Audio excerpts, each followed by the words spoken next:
Assalomu alaykum aziz kuzatuvchilar. Bugun mana xudo xolasa 5 kunlik protokolimizni tugatdik. Navbatdagi mijozimizni kelganida muammolar o'zlari hozir 2 og'iz aytib beradilar.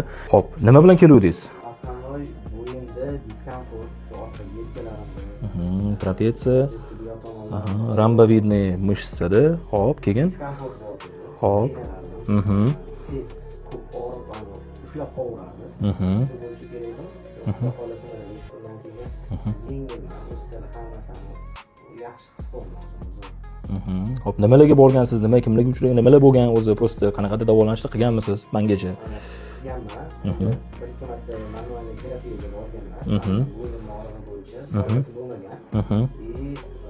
Endi kastaprofiya internetda shu chiqib qolishganiga shu bir necha oldin bir borib lecheniya olishga harakat qilganman. To'g'risi unaqa o'zgarish sezmaganman o'zimda.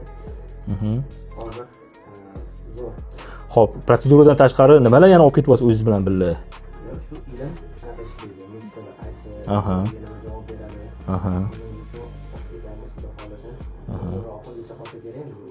Xudo xolasa. O'rtoqlar, endi mana xudo xolasa bular bilan 5 kun bazaviy ishlandi. Endi bularda muammo o'sha iminni bo'yinni o'zida bo'lganligi uchun 5 kunlik protokolni o'zida ancha-muncha joyiga tushirib qo'ydik kerak narsalarni. Agar sizda ham miofascial bolевой sindrom yoki triggerlar bilan mushaklaringiz kasallangan deb taxmin qilayotgan bo'lsangiz, bemalol murojaat qilishingiz mumkin. Aynan siz bilan qanaqa metod bilan, qanaqa yo'l bilan ishlashimiz mumkinligini gaplashib kelishib olishimiz mumkin bo'ladi. Salomat bo'ling.